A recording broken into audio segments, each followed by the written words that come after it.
The message popped up while I was busy helping customers at my little boutique. I'm done. I'm moving to Miami with my 20-year-old girlfriend, and I've already drained our joint account. I read it without a flinch, my hand steady as I helped Mrs. Lewis choose a scarf. The only hint that my 12-year marriage with Derek had just been terminated by a text was a subtle tightening around my eyes. I waited until Mrs. Lewis had her purchase neatly wrapped in our familiar silver paper before replying with a simple, "Good luck. I'm Sarah, and at 38, I had just received what might be the most heartless farewell ever." While Derek was probably celebrating his big exit, picturing me sobbing over his betrayal, I was quietly closing up shop. The warning signs had been there for a long time. Late nights at work that didn't match his bank deposits, sudden changes to his phone passwords, his newfound gym habit, buying flashy new clothes, as if trying to recapture his youth. 3 months back, I'd even found a receipt for an expensive dinner for two on a night he had claimed he was working late. That very evening, I opened a new bank account at a different institution. A week later, when he mentioned merging our finances for simplicity's sake, I agreed without hesitation, transferring my personal savings to the new account. The joint account, which he'd just emptied, had just enough money left to avoid immediate suspicion from about 2 months of regular deposits. The rest had been safely moved along with detailed records of every fishy transaction he'd made over the past year. Then my phone buzzed. "Don't even try to beg," the text read. "Anna and I leave tomorrow. I'll call for your stuff later." Anna, the new receptionist at his office, whom I'd met at the company Christmas party, noticed laughing a bit too loudly at Derek's jokes and touching his arm when she thought no one was watching, was obviously his new fling. She was young enough to be his daughter and foolish enough to think she was unique. I didn't reply. Instead, I rang my lawyer, the same one I'd spoken with 2 months ago after noticing mysterious hotel charges on her credit card statement. "It's time I did something," I thought. "He's just made his move. The papers are ready," my lawyer said. "Do you want him served in Miami?" "No, let him think he's won," I replied with a hint of irony. Soon enough, another text came in from Derek. "I know this is tough for you. You're not getting any younger, after all. At least you have your little shop to keep you busy." My little shop, the successful boutique I'd built from the ground up, which earned more than his mediocre office job, had always been kept separate from our shared funds. I smiled, imagining the certified letters that would soon be landing on his Miami doorstep. Let him have his moment of triumph. That evening, I stayed in our home. My home, since I'd inherited it from my grandmother and kept it solely in my name, despite Derek's constant suggestions to add him to the deed. Another stroke of luck, I thought. While sorting through the documents my lawyer would need, I came across our wedding album. Derek looked completely different then. His midlife crisis had morphed him into a shadow of his former self.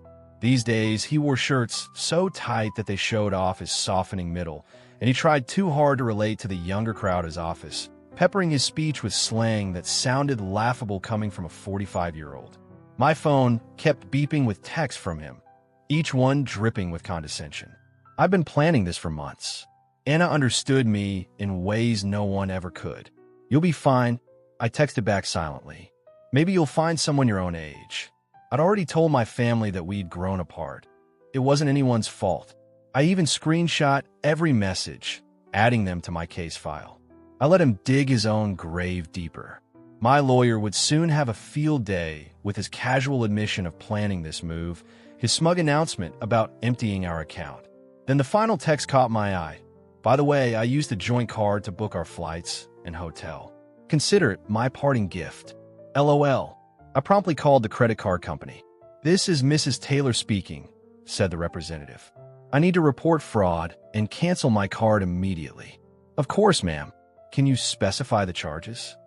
I replied, 2 first-class tickets to Miami booked today, plus hotel charges at the Royal Palm.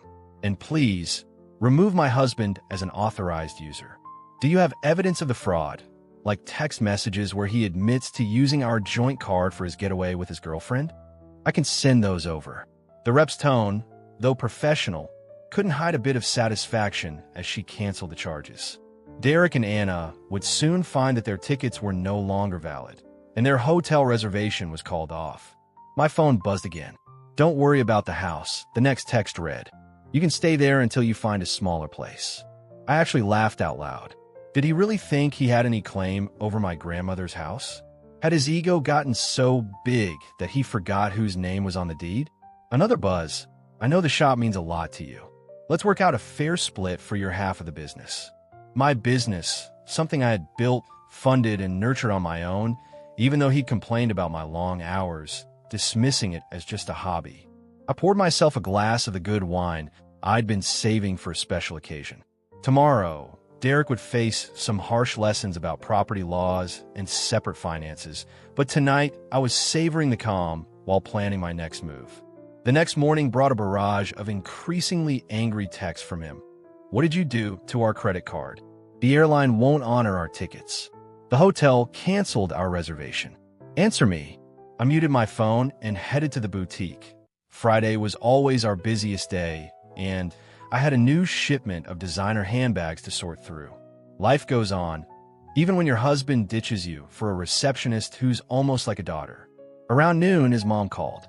Sarah, dear, Derek told us everything about how controlling you were and how you drove him away. Now he says you're being vindictive and messing up his travel plans. I put the call on speaker as I arranged a window display. Did he mention emptying our joint account and charging tickets for him and his girlfriend on our credit card? His mom asked. Silence, I replied. He claimed you left him no choice, that you were cold and distant. Debbie, I have his texts. Would you like me to read them? Maybe the one where he boasted about taking our money, or the one where he made fun of my age. After a long pause, she added, he did sound pretty cruel. I told him that message was out of line. I said, I appreciate your call, Debbie, but my lawyer advised minimal contact with Derek or his family during these proceedings. Proceedings already, she whispered before saying, goodbye, Debbie. By late afternoon, Derek's sister Lisa was busy spreading gossip among our mutual friends. Apparently, Derek and Anna were holed up in a budget motel near the airport. Their Miami plans stalled. He had tried to use his own credit cards, but those had been maxed out for months, a red flag I'd noticed long ago. My lawyer then called with an update. The emergency hearing is set for Monday. Given his admission of draining our joint account and the credit card fraud evidence, we're in a solid position to freeze all his remaining assets. Has he been served yet? I asked. Not yet, but he'll get the papers at his new motel address. And speaking of addresses, his girlfriend's social media was a goldmine. She'd been posting about their adventure all day, including some pretty bold remarks about you. I smiled, thinking of my own detailed records, a year's worth of suspicious charges, hotel receipts, and text messages that clearly showed premeditation. Derek had been so caught up in his grand escape that he never considered I might be watching, waiting, and preparing. Then my phone buzzed again with another text. You think you're so clever, but I made copies of all the boutique's financial records. Half of this business is mine. I immediately forwarded it to my lawyer, adding it to the ever-growing file of Derek's mistakes. Let him learn the hard way about separate assets and business ownership. Sometimes, the best revenge is just being prepared. Monday's emergency hearing went exactly as I'd hoped. Derek showed up sporting a new, youthful wardrobe, designer jeans that were far too snug, and a blazer screaming midlife crisis. Outside, Anna waited, her youth glaringly obvious under the harsh courthouse lights. My lawyer laid out our evidence methodically. Derek's smug text about draining our account, the credit card fraud, and his carefully documented record of hidden expenses, all collected over months of quiet vigilance.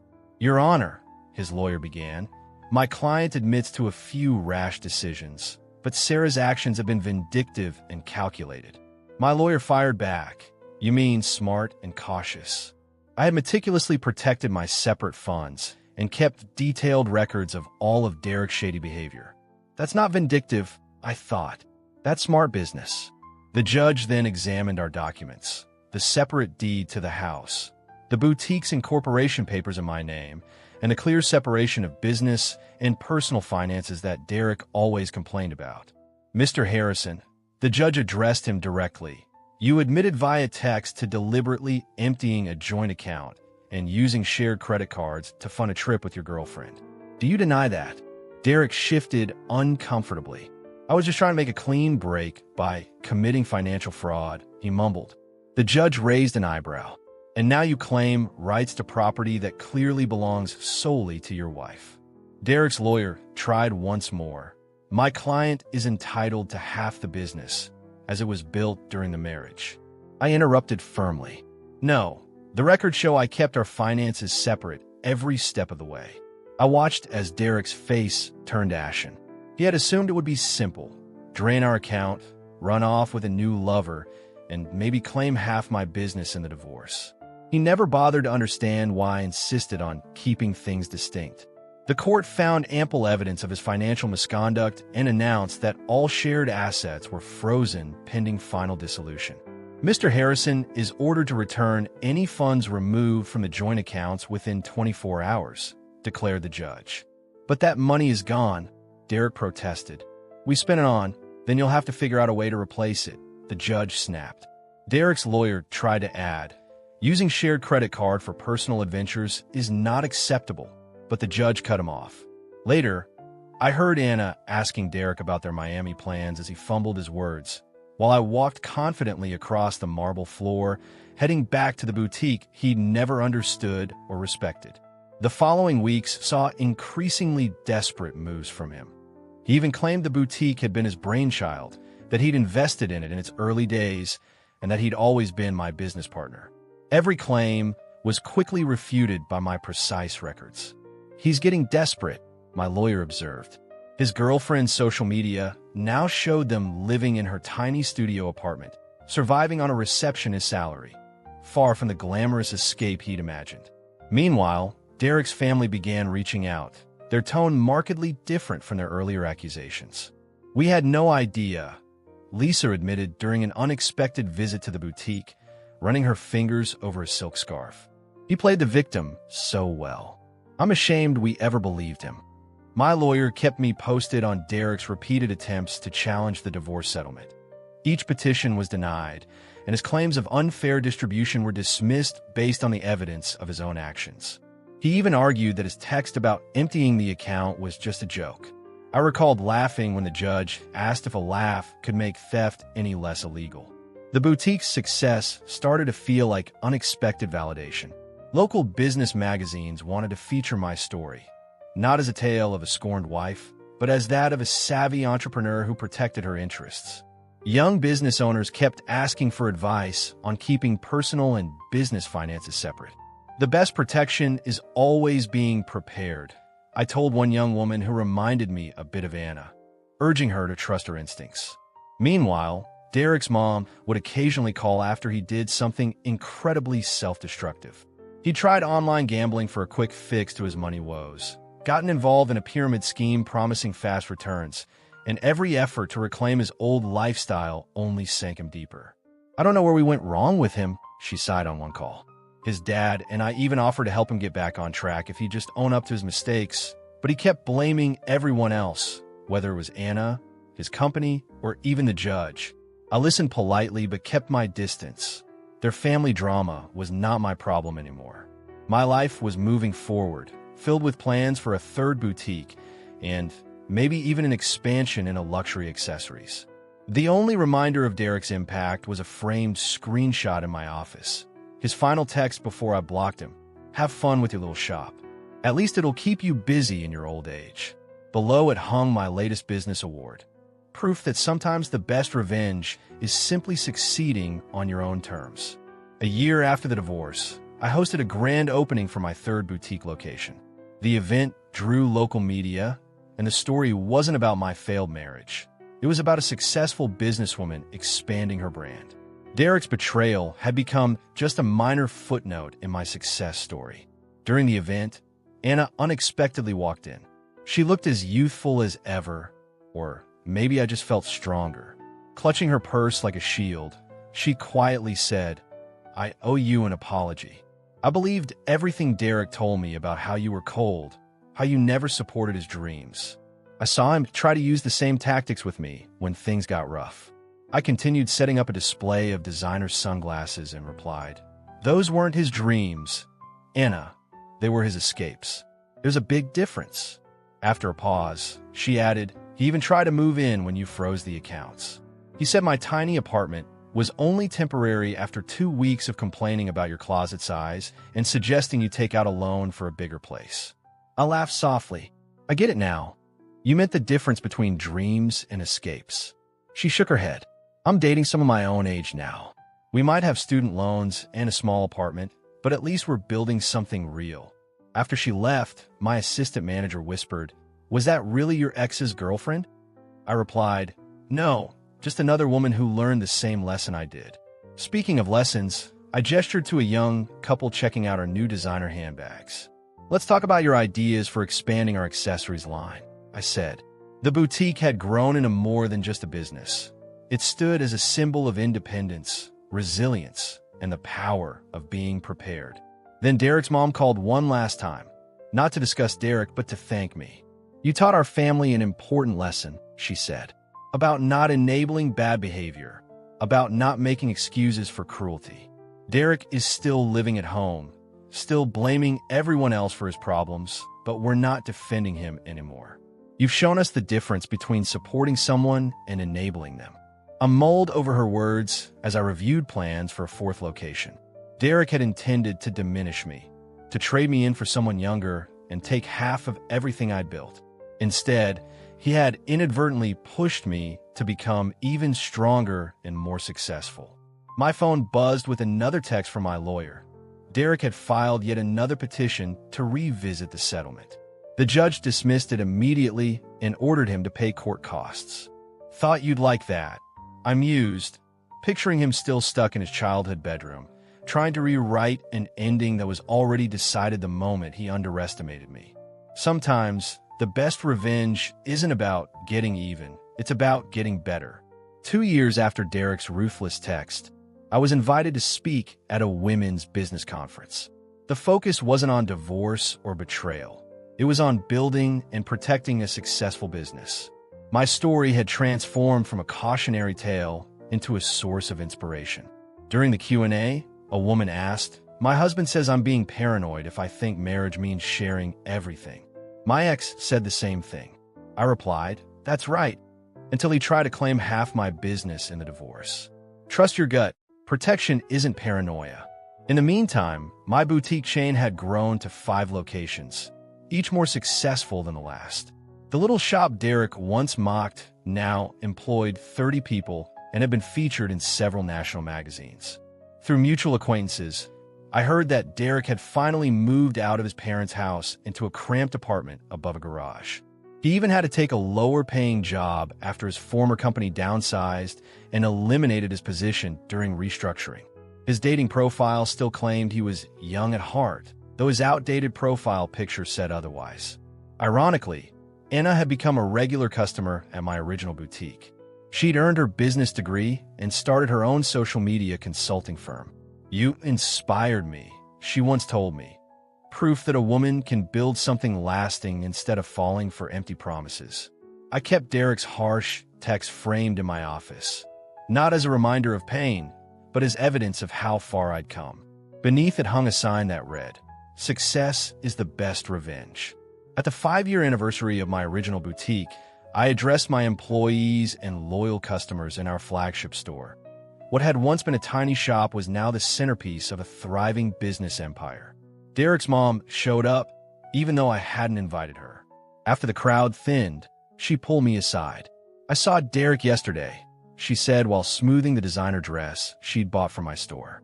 "He was rambling about his glory days, about the life he could have had. He still can't accept that he didn't lose everything in the divorce. He just threw it all away." I thought about that text message, his casual cruelty, and how he assumed I'd crumble without him. Instead, I built something stronger. Every new boutique location stood as proof of what women can achieve when they stop dimming their light for insecure men. The young saleswoman I'd hired last month, also named Anna, coincidentally, came over with a question about our new inventory system. As I explained the process, I caught a glimpse of my reflection in the store window. I didn't see a woman getting older.